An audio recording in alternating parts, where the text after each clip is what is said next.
اعوذ باللہ من الشیطان الرجیم بسم اللہ الرحمن الرحیم الحمد للہ رب العالمین وصلی اللہ علی سیدنا و مولانا محمد وآلہ الطاہرین سیما بقیت اللہ الاعظم جعلنا اللہ وإیاکم له الفداء اللہم انا نرغب الیک فی دولة کریمہ تعز بها الاسلام واہلہ وتذل بها النفاق واہلہ وتجعلنا فيها من الدعاة إلى طاعتك والقادة إلى سبيلك وترزقنا بها كرامة الدنيا والآخرة واللعن الدائم على أعدائهم أجمعين إلى قيام يوم الدين اما بعد. ایسا کب ہوتا ہے کہ جب انسان نعمت آنے پر، نعمت ملنے پر افسوس کرتا ہے. نعمت جب اترتی ہے آسمان سے زمین پر، خدا کی جانب سے عطا ہوتی ہے تو خوشی ہوتی ہے، سرور ملتا ہے. لیکن کب افسوس ہوتا ہے؟ کب نعمت ملنے پر دل میں آنکھ سی لگتی ہے، ایک آنکھ سی جلتی ہے. کون سی چیز ہے کہ جو ایمان پر ایسے حاوی ہو جاتی ہے کہ ایمان کو ڈیزالو کر دیتی ہے، مزمحل کر دیتی ہے، ختم کر دیتی ہے، فنا کر دیتی ہے. کس چیز کو، دل کی کس کیفیت کو دین کی آفت کہا گیا؟ وہ کون سی چیز ہے کہ جو کفر کی 3 بنیادوں میں سے ایک بنیاد قرار پائی؟ وہ کون سا شخص ہے کہ جو جانے انجانے میں خدا پر اعتراض کر رہا ہوتا ہے، اس کے باوجود کہ خدا پہ ایمان بھی رکھتا ہے لیکن خدا پہ اعتراض کر رہا ہوتا ہے؟ وہ کون سی چیز ہے کہ جس کی وجہ سے روئے زمین پر پہلا انسان کا پہلا خون بہا، پہلی دفعہ ایک انسان نے دوسرے انسان کو قتل کر دیا، اس کی جان لے لی؟ ان سب کا جواب ایک ہی ہے کہ وہ چیز جس کی وجہ سے، جس کی یہ تمام صفات ہیں، جس کی وجہ سے یہ کام ہوئے، یہ صفت، یہ کام حسد کہلاتا ہے، اور اسے کرنے والا حاسد یا حسود کہلاتا ہے.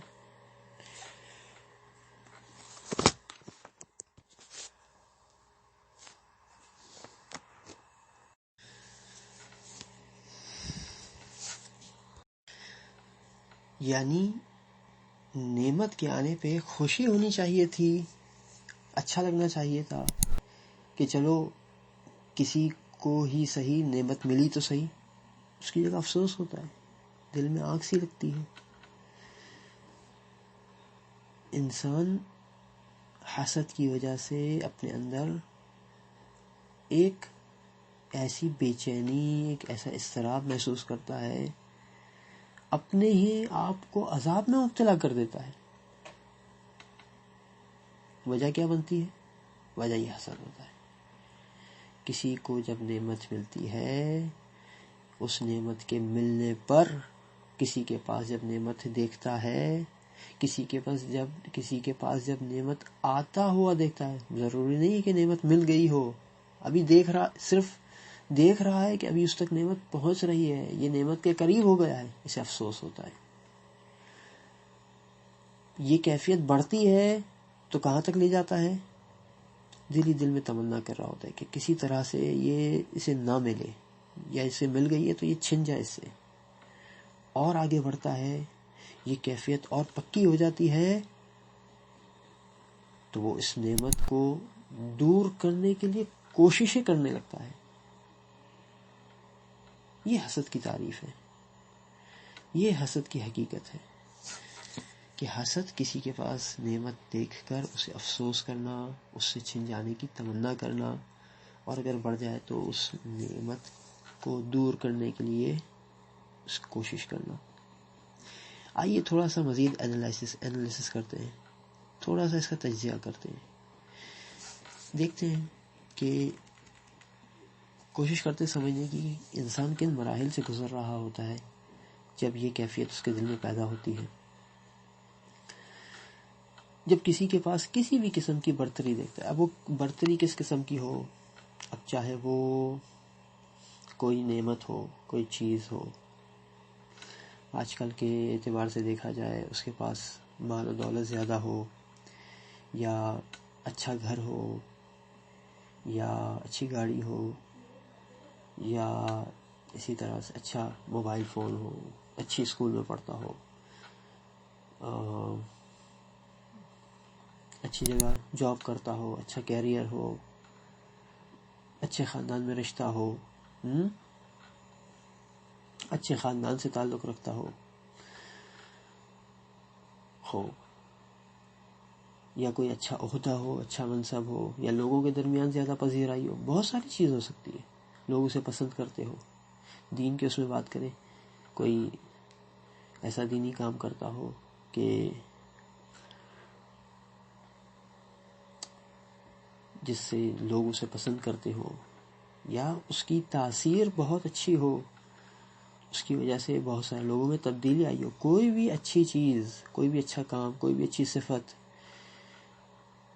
کوئی بھی اچھی نعمت، جس کی وجہ سے دیکھنے والے کو احساس ہو کہ سامنے والا اس سے برتری لے گیا ہے. ٹھیک ہے، اچھا یہ تو نارمل صورتحال ہے. ایک اور بھی صورت ہے، وہ برتری نہیں لے گیا ہوتا ہے، وہ آگے نہیں بڑھ گیا ہوتا ہے اس سے، بلکہ یہ ہوا ہوتا ہے کہ یہ دیکھنے والا پہلے ہی سے آگے تھا، سامنے والے کو دیکھتا ہے کہ اس کے اور اس کے درمیان فاصلہ کم ہو گیا ہے، اس نے ترقی کی، وہ آگے بڑھا، اسے کچھ ملا، اب ان دونوں کے درمیان فاصلہ کم رہ گیا ہے، اس کی برتری کم ہو رہی ہے یا برتری ختم ہو رہی ہے. انسان یہ چیز محسوس کرتا ہے. ٹھیک ہے، ابھی صرف یہ محسوس کیا ہے کہ اس کے پاس کوئی نعمت آئی ہے، کوئی بھی چیز، کوئی بھی برتری سامنے والے میں دیکھتا ہے. یہ ہم اسے پہلا سٹیپ کہہ لیتے ہیں. سیکنڈ سٹیپ کیا ہوتا ہے، یا دوسری چیز ساتھ میں کیا ہوتی ہے، وہ اپنی جانب متوجہ ہوتا ہے، تو وہ دیکھتا ہے کہ اس کے پاس تو وہ چیز نہیں ہے جو سامنے والے کے پاس ہے. ٹھیک ہے، وہ اپنے اندر اس چیز کو مفقود پاتا ہے. زیادہ تر موارد میں ہم حسد کی بات کر رہے ہیں، اس پیرائے میں رہ کے گفتگو ہم کرتے ہیں. اور کبھی کبھار کیا ہوتا ہے، جیسے آپ کے سامنے عرض کیا کہ چیز دیکھنے والے کے پاس بھی ہے لیکن سامنے والے کے پاس نہیں تھی اور اب اس کے پاس آ گئی ہے. تو دیکھنے والے کے پاس کیا چیز کم ہو رہی ہے، وہ خود نعمت کم نہیں ہو رہی ہے، لیکن وہ جو ایک گیپ تھا اب وہ گیپ کم ہو رہا ہے. ٹھیک ہے، یہ دوسری چیز. جب وہ یہ دیکھتا ہے، یہ نوٹس کرتا ہے، تو اب فوراً اس کو احساس ہوتا ہے کہ اس کے اندر ایک خلا ہے، ایک چیز ہے، ایک گیپ ہے کہ جو فل نہیں ہو رہا. اب وہ گیپ خود وہ نعمت کا گیپ ہے کہ سامنے والے کے پاس نعمت ہے، میرے پاس نہیں ہے. یہ ان بعض صورتوں میں کیا ہے کہ نہیں، نعمت تو میرے پاس بھی ہے لیکن وہ جو برتری تھی کہ میں آگے تھا اس سے، اب وہ چیز کم ہو گئی یا ختم ہو گئی. اور یہاں پہ جب اس صورتحال کو وہ ٹھیک سے ہینڈل نہیں کر پاتا، تو اب کیا ہوتا ہے، تو اپنے اندر تکلیف محسوس کرتا ہے، اور اس کے دل میں صاحب نعمت کے لیے منفی جذبات، نیگیٹو جذبات پیدا ہوتے ہیں، اور ان منفی جذبات کو ہم حسد کہہ سکتے ہیں. ٹھیک ہے، یہ ہم تھوڑا سا اس کا انالیسس کرنے کی کوشش کرتے ہیں. ٹھیک ہے، تو یہ سمجھ میں آ گیا. سامنے والے کے پاس ایک نعمت دیکھی، اپنے پاس کمی دیکھی، خلا کو محسوس کیا، اب دل میں منفی اثرات، منفی جذبات پیدا ہوئے اس بندے کی نسبت سے، اور ان منفی جذبات کو ہم حسد کہہ رہے ہیں. ٹھیک ہے، اس تعریف کے مطابق کہ حسد کسے کہتے ہیں، حسد اس افسوس کو کہتے ہیں، اس دکھ کو کہتے ہیں کہ جو انسان کو محسوس ہوتا ہے. اور دکھ اور افسوس یہ ایک احساس ہے جو انسان کے دل میں ہوتا ہے. ٹھیک ہے، اور اگلا اسٹیپ کیا ہوتا ہے، چاہتا ہے کہ یہ چیز اس سے چھن جائے. لیکن منفی احساس ہے، منفی احساس کے بعد اب وہ اس کو چھوڑ دے گا آگے، تو آٹومیٹکلی وہ یہیں تک جائے گا کہ وہ چاہے گا کہ یہ ریورس ہو جائے، جو اسے ملا تھا واپس ہو جائے، جو مل رہا ہے وہ اسے نہ ملے. ٹھیک ہے، اب آتے ہیں ہم تھوڑا سا اس کو مزید اسٹڈی کرنے، تھوڑا سا اس کو مزید اسٹڈی کرتے ہیں. قبل اس کے کہ ہم مزید اسٹڈی کریں، ہم ایک بات کی جانب اشارہ کرتے ہیں. دیکھیں، ایک چیز ہوتی ہے حسد. حسد میں کسی کی نعمت سے جلنا، جلس ہونا اور اس کے چھن جانے کی تمنا کرنا، یعنی آگے جا کے یہ ہوتا ہے.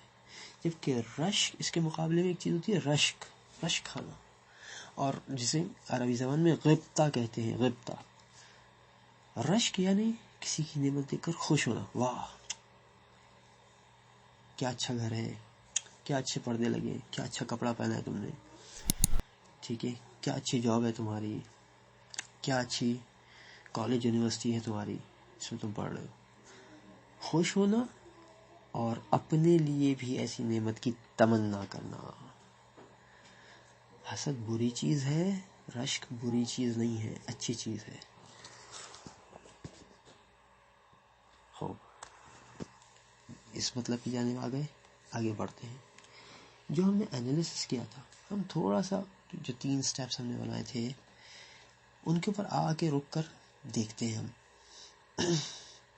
پہلا سٹیپ کیا تھا کہ دیکھنے والا دیکھتا ہے سامنے والے کے پاس کوئی چیز ہے. یہ ایک جنرل آبزرویشن ہے، نظر آتی ہے چیزیں، ٹھیک ہے. خاص طور پہ کب یہ چیز انسان نوٹ کرتا ہے،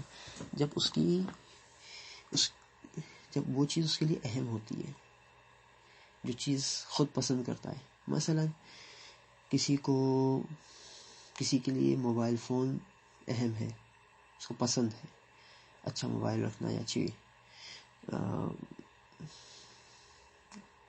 اچھی کوالٹیز والا موبائل فون رکھنا اس کو پسند ہے.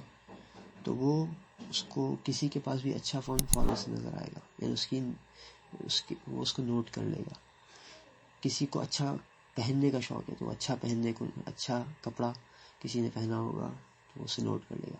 ہر بندہ اپنی اپنی پسند کے اعتبار سے چیزیں اس کو فوراً اس کی آبزرویشن کے اندر آ جاتی ہیں. خوب، یہ ایک جنرل آبزرویشن ہے. ابھی ہم اس کے حوالے سے ڈسکس نہیں کرنا چاہتے، ٹھیک ہے، اگرچہ اس میں بھی بات ہو سکتی ہے. اور شاید ہم اس کے حوالے سے زہد میں کچھ بات شاید کریں. اگلے سٹیپ پہ آتے ہیں. وہ اپنی جانب متوجہ ہوتا ہے، وہاں ایک چیز دیکھی، اب اپنے آپ کو دیکھتا ہے کہ بھائی میرے پاس تو کوئی چیز کم ہے. وہ نعمت کم ہے یا وہ برتری جو تھی وہ کم ہے. اچھا، یہ جب آ کے اس نے اپنی طرف دیکھا، اس نے سامنے والے سے خود کو کمپیئر کیا، یہ بھی ہمارے دانست کے اعتبار سے یہ بھی ایک فطری عمل ہے، کیونکہ خدا نے انسان میں تقابل اور کمپیئر کرنے کی جو حص رکھی ہے. انسان کمپیئر کرتا ہے اپنے آپ کو دوسروں سے، ایک چیز کو دوسرے سے. یہ ایک خدا نے فطری طور پہ رکھا ہے انسان کے اندر. اور اس کا ایک مثبت پہلو، پازیٹیو پہلو بھی ہے، اور وہ یہ کہ یہ جو تقابل ہے، انسان جب کمپیئر کرتا ہے، انسان کو یہ کمپیئر کرنے کی صلاحیت رکھی ہے خدا نے، اور ساتھ میں آگے بڑھنے کی چاہت رکھی ہے. ٹھیک ہے، انسان چاہتا ہے کہ میں آگے بڑھوں، میں امپروو کروں، میں آگے جاؤں. اب وہ کس بھی اعتبار سے، اس کا ریفرنس پوائنٹ کیا ہے اور کس لحاظ سے وہ امپروو کرنا چاہتا ہے، ایک الگ بات ہے. لیکن یہ چیز خدا نے رکھی ہے، 2 باتیں، کمپیئر کرتا ہے، آگے بڑھنا چاہتا ہے، اور یہ دونوں مل کے کام کرتے ہیں. یہ کمپیئر جب کرتا ہے تو آگے بڑھنے کا جو جذبہ اور چاہت ہے، یہ پھر یہ دونوں مل کے انسان کو آگے بڑھنے میں مددگار ثابت ہوتے ہیں. اس لیے جب بھی وہ کوئی بھی ایسی چیز دیکھتا ہے کہ جو خود اسے بھی مطلوب ہوتی ہے، تو اپنی طرف بھی دیکھتا ہے کہ میں کہاں کھڑا ہوں، میرے پاس وہ چیز ہے نہیں ہے، میرا کیا سٹیٹس ہے اس وقت. اچھا، یہاں تک بھی ہمارے خیال سے کوئی مشکل نہیں ہے. اگلے حصے میں جب آتا ہے، جب اس نے اپنی طرف دیکھا اور دیکھا وہ چیز نہیں، تو اب احساس کرتے اف میرے پاس یہ نہیں ہے، اب میرے پاس یہ چیز نہیں ہے. تو ظاہر ہے کہ جب وہ کمپیئر کرے گا تو وہ اس احساس کو بھی اپنے اندر پائے گا. مسئلہ یہاں تک بھی نہیں ہے.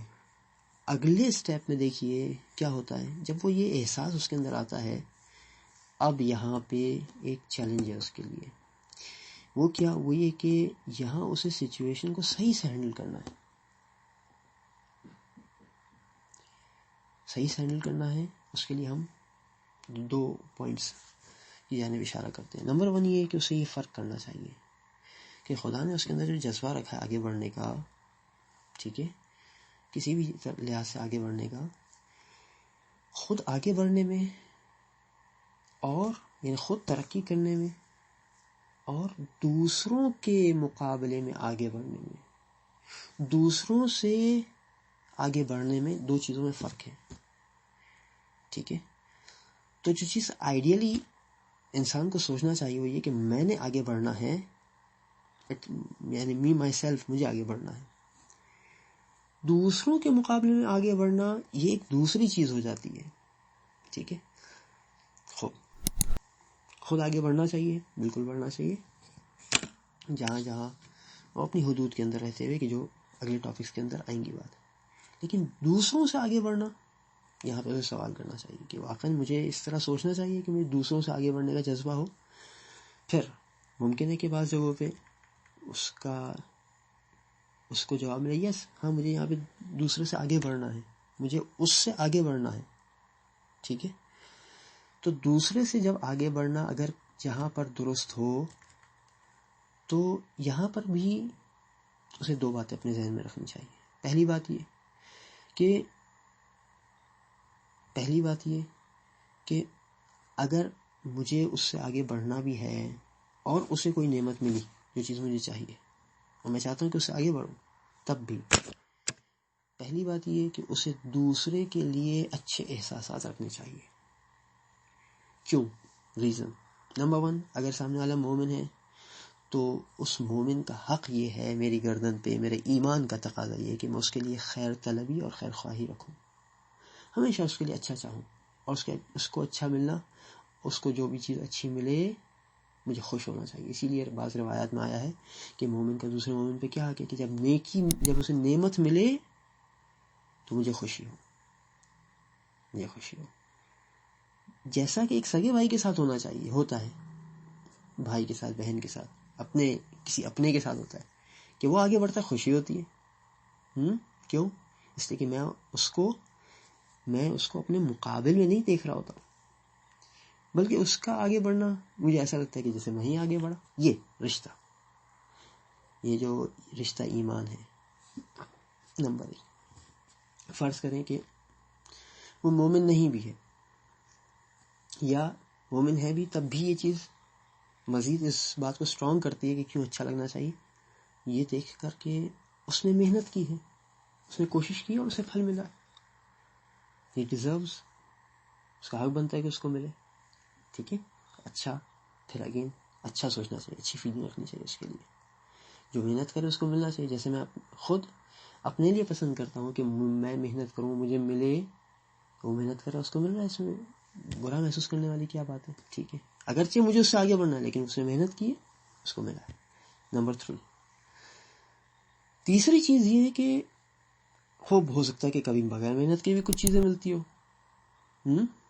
یہاں پر انسان ایک جو سب سے اسٹرانگ چیز ہے جو اس کے ایمان کا تقاضا ہے کہ وہ یہ دیکھیں خدا کی مرضی اور منشا ہے اس میں ہے کہ اسے یہ نعمت ملے. بس اگر خدا کسی بھی وجہ سے فار اینی ریزن خدا یہ چاہ رہا ہے کہ اس کو ملے، مجھے کیوں برا لگانا چاہیے؟ مجھے برا نہیں لگانا چاہیے.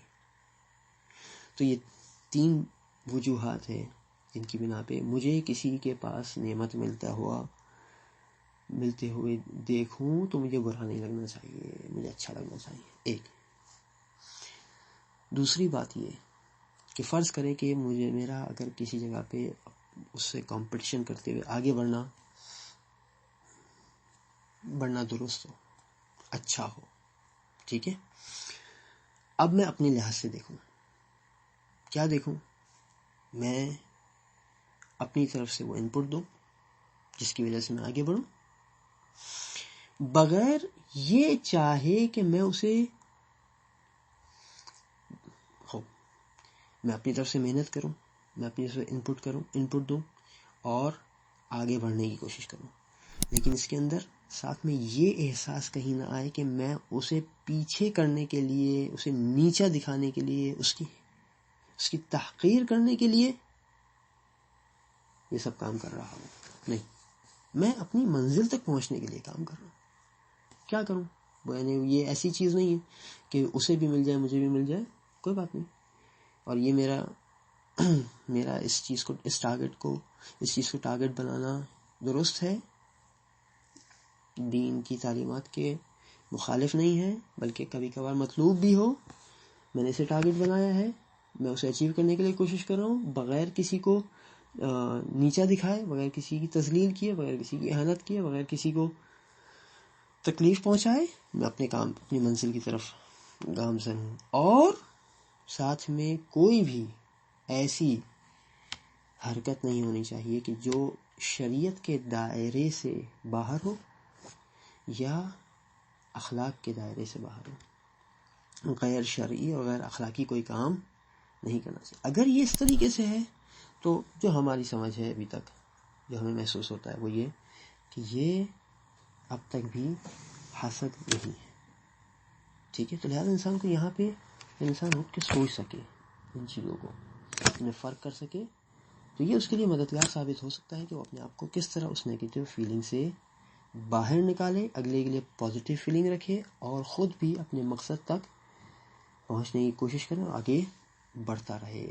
اور جب ایسا ہوگا تو نہ اس کے لیے نیگیٹو فیلنگ آئے گی، نہ اس کے نعمت چھننے کی تمنا ہوگی، درست، اور نہ ہی انسان اس سے دور کرنے کے لیے کوشش کرے گا. نہیں، اس طرح نہیں کرے گا. اور باقی اگر کوئی چیز اگلے بندے کو مل چکی ہے، خدا کی تقسیم پہ خوش ہو، جیسے کہ آگے انشاءاللہ آئے گا. اسی